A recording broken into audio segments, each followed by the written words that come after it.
हर सुबह एक युवक आता था वृद्धाश्रम। बुजुर्ग माँ से कुछ देर बातें करता और चला जाता। सबको लगता था ये बेटा बहुत संस्कारी है। लेकिन एक दिन ऐसा राज खुला कि सबकी आंखें भर आई। जानिए उस माँ की कहानी, जो सिर्फ माँ नहीं, एक औरत भी थी।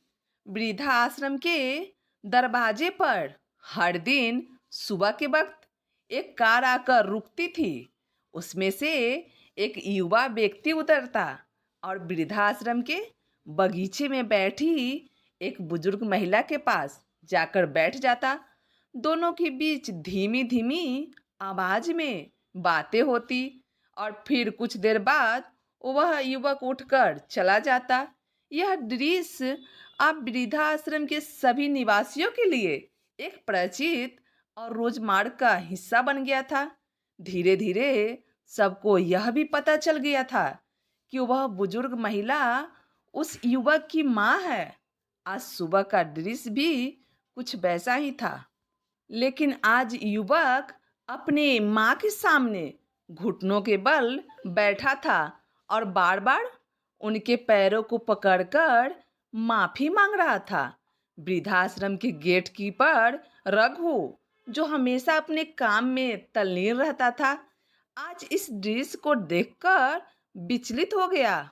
उसने पास ही बैठे एक बुजुर्ग व्यक्ति से कहा, लोग कहते हैं कि औलाद बदल जाती है, लेकिन यहाँ तो कुछ और ही कहानी नजर आ रही है। बुजुर्ग व्यक्ति, जो जीवन के अनुभवों से समृद्ध था, हल्की मुस्कान के साथ बोला, जो तुम्हारी आंखें देख रही है वह पूरा सच नहीं है। यहाँ आने वाले हर व्यक्ति की एक कहानी होती है और उस कहानी में बहुत कुछ छिपा होता है। जब युवक वहां से चला गया तो रघु अपने मन की जिज्ञासा को रोक नहीं सका और वह सीधे उस बुजुर्ग महिला के पास पहुंच गया। ताई, उसने थोड़ी हिचकिचाहट के साथ पूछा, जो लड़का आपसे मिलने आता है वह आपका बेटा है ना? बुजुर्ग महिला ने सिर हिलाकर सहमति दी, लेकिन कोई शब्द नहीं बोले। रघु ने बात को आगे बढ़ाते हुए कहा, ताई, आपका बेटा तो बहुत अच्छा है। देखिए कितनी मिन्नतें कर रहा है। क्या वह आपको यहाँ से ले जाना चाहता है? बुजुर्ग महिला ने एक बार फिर से सिर हिला दिया, लेकिन उसके चेहरे पर एक गहरी उदासी छाई हुई थी। अब तक आसपास कुछ और बुजुर्ग महिला पुरुष आकर उसके पास खड़े हो गए थे। एक बुजुर्ग व्यक्ति, जो अपने अनुभवों का ढेर अपने कंधों पर उठाया था, बोला, कहते हैं कि औरत वसुधा की तरह धैर्यवान होती है, लेकिन आपको देखकर ऐसा नहीं लगता। बुजुर्ग महिला, जो अब तक सबकी बातें चुपचाप सुन रही थी, किसी को कोई जवाब नहीं दे रही थी। एक और व्यक्ति ने कहा, अब जमाना बदल गया है। सहनशीलता बीते दिनों की बात हो गई है। आजकल की महिलाएं भी पुरुषों की तरह स्वतंत्रता चाहती है। हर कोई आज़ादी चाहता है, किसी को माँ बाप से और किसी को अपने बच्चे से। यह सब सुनकर बुजुर्ग महिला की आंखों में आंसू आ गए, लेकिन उसने फिर भी अपने ओठ सीली। अगले दिन फिर वही कार वृद्धाश्रम पर आकर खड़ी हो गई। इस बार उस युवक के साथ एक महिला भी थी, जो अपनी गोद में एक छोटे से बच्चे को लेकर आई थी।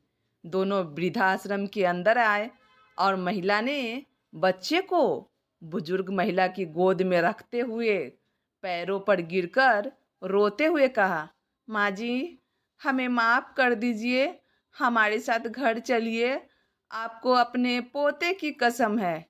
इस दृश्य को देखकर रघु, जो हमेशा से बुजुर्ग महिला के प्रति सम्मान रखता था, अपने आंसू रोक नहीं पाया। उसने गुस्से में आकर कहा, ताई नहीं जाना चाहती है तो क्यों उसे जबरदस्ती ले जाना चाहते हो? तुम जैसे बच्चे भगवान सबको दे, वरना आजकल तो बच्चे जानबूझकर माँ बाप को वृद्धाश्रम में छोड़ जाते हैं। इस बार बुजुर्ग महिला का धैर्य टूट गया।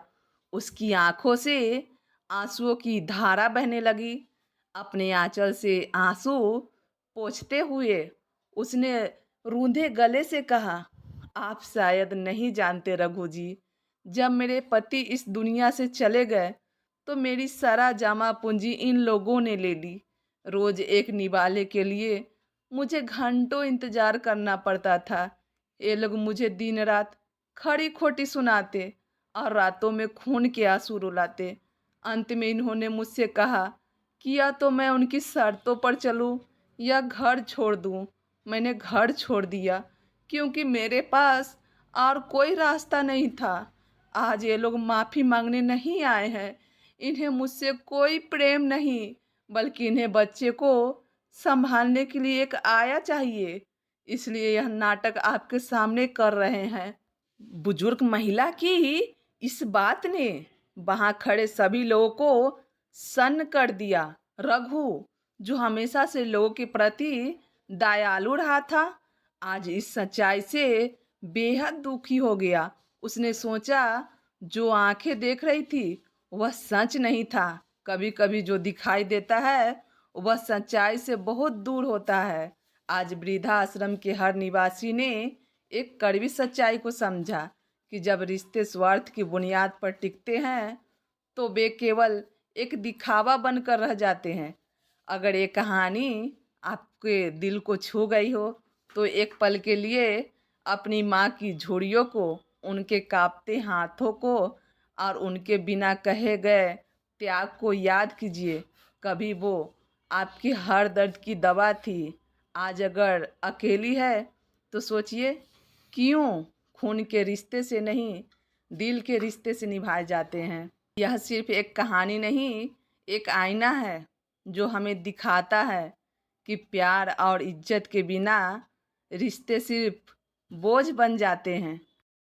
अगर आप भी मानते हैं कि माँ बाप सबसे बड़ी दौलत होते हैं तो इस वीडियो को लाइक कीजिए, कमेंट में माँ बाप अमर रहे लिखिए और हमारे चैनल गुड़िया कुमारी पारिवारिक कहानी संग्रह को सब्सक्राइब कर हमारे परिवार का हिस्सा बनिए। आपका साथ ही हमारी सबसे बड़ी ताकत है।